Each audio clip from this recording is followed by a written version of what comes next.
Здравствуйте еще раз, уважаемые пиромантики, Прометей, повелители огня и хранители пламени.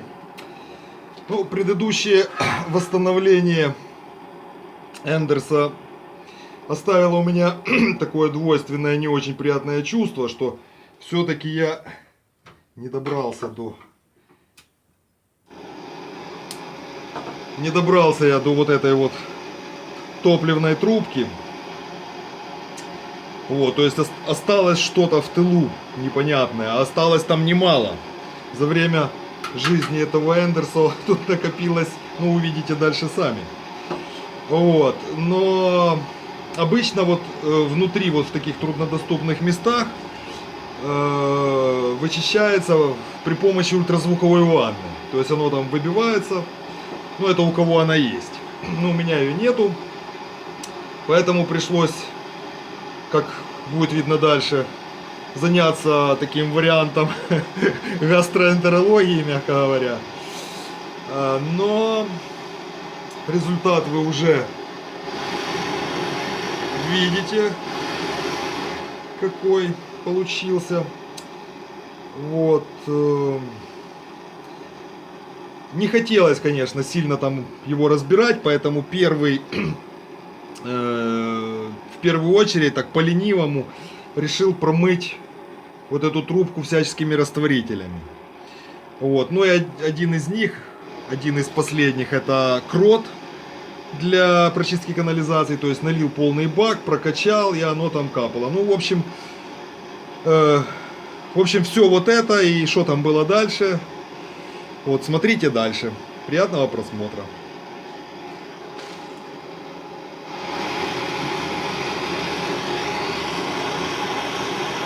Взял еще раз раствор едкого натра, вот этот крот, залил в бак, чуть-чуть подкачал давление, чтобы, ну, по возможности промыть вот эту вот трубку внутри. И даже начал срабатывать предохранительный клапан. То есть там реакция шла, уже кроме того, что я накачал, еще и собственное, значит, газовыделение произошло. Ну вот еле-еле капает пока что. Видать, там забито изрядно. Примерно через час вот таких вот потух, в прямом смысле слова. Никакого прогресса не произошло. Даже вон давление такое, что аж клапан срабатывает, а здесь так, что-то еле-еле теплится.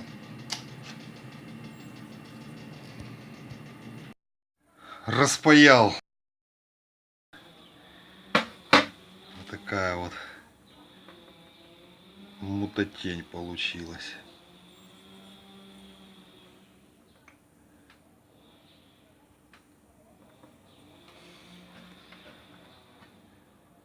О, вон оно, что там внутри. Хвитиль. Точнее, его остатки. Фитиль кое-как. Вот тут вот сколько доставал, вытеребил. Он высыпалось. Ну, выжег фактически его, а пепел высыпал. Вот. А дальше вот эта проволока. Сейчас посмотрим, насколько она заходит. Ну вот, доходит до поворота и чуть-чуть поворачивается. То есть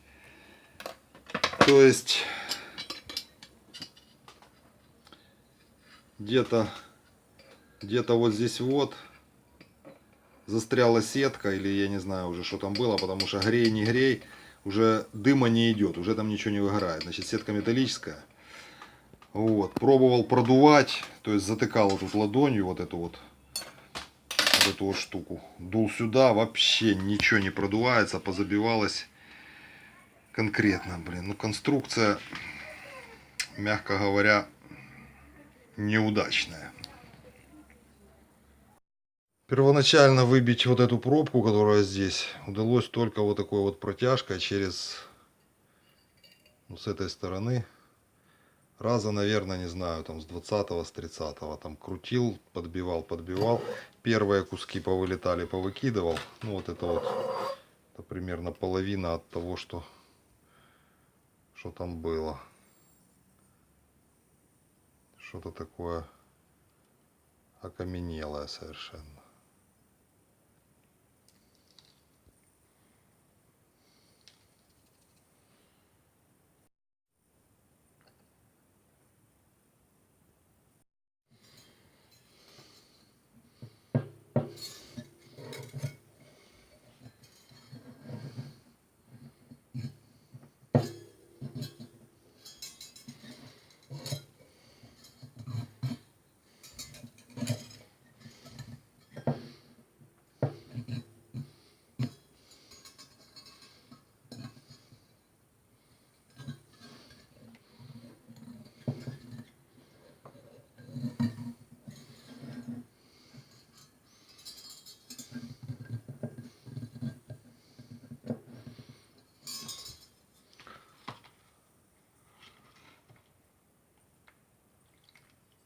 Но это уже второй раз.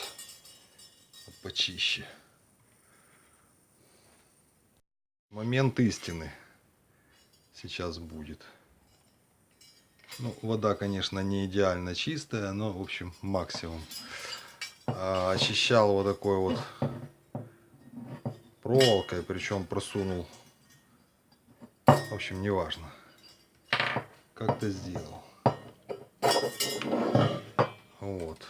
Вот такое вот. Значит, между этих двух проволок привязал вот такой кусок мочалки, ну тоже на проволоке. И где же момент истины? А вот он. Сетка.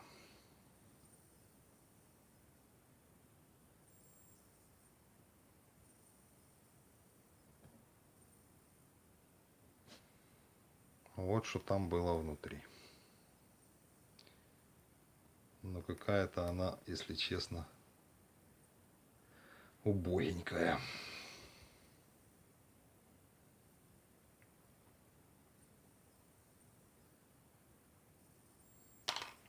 Все, чисто.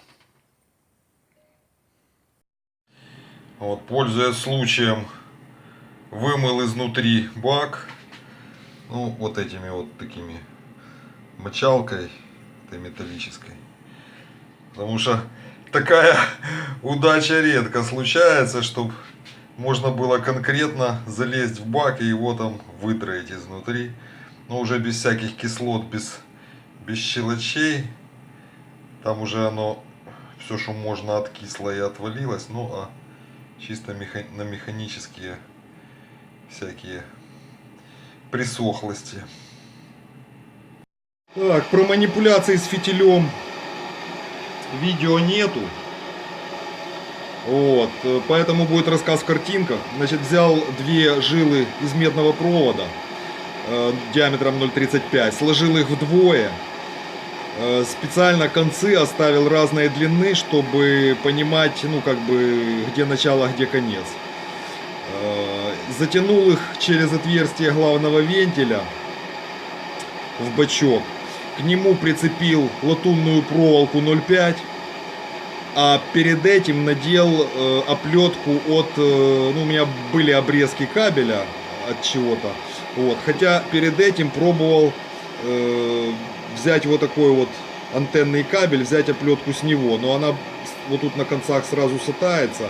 И с ней достаточно неудобно. Хотя из такой проволоки, учитывая, что ну, она вот, можно ее там диаметр ей менять, то как матрешки взять несколько штук, набрать там сетку для шмеля, например, или же для ПТшки, значит, она очень хорошо потом обтягивает бинт. Вот, экспериментировал с 4, значит, начал с одной, я не знал, просто невозможно там заглянуть, посмотреть, какого же диаметра отверстия, поэтому сначала попробовал там один бинтик, потом два, потом три, потом 4. Ну, каждый раз затягивал, вынимал, ну, затягивал, смотрел, как идет. Если легко, то вынимал, добавлял еще бинтика. В общем, закончилось стандартным вариантом. Две полосы бинта сложенное вдвое. То есть всего 4 как бы полоски бинта. Броня вот эта от кабеля, оплетка обжала очень хорошо. Вот, но после того, как затянул кабель, все-таки свободно продувалась топливная трубка вот эта вот. И я опасался, что там будет жидкий бензин, может туда попадать. Поэтому вот этим крючком из электрода сделанным, часть бинта, ну там несколько полосок, вот одну или две полоски я просто туда вот этим крючком затрамбовал, для того, чтобы, ну, тоже оно продувалось, но так, как бы уже чувствовалось, что это продувается через бинт. Ну и вот, в общем-то, все. То есть затянул до определенного там расстояния, вот чуть-чуть не доходя горелки. Длину проволок я знал, потом, значит, я знал, где у меня заканчивается этот фитиль. Потом, обрезая по одной концы проволок, значит, остальные концы просто вытащил. Ну, чтобы не тянуть весь длинный конец, значит, его обрезал возле самого этого сальника и остаток выдернул. Ну вот, в общем-то, вот так.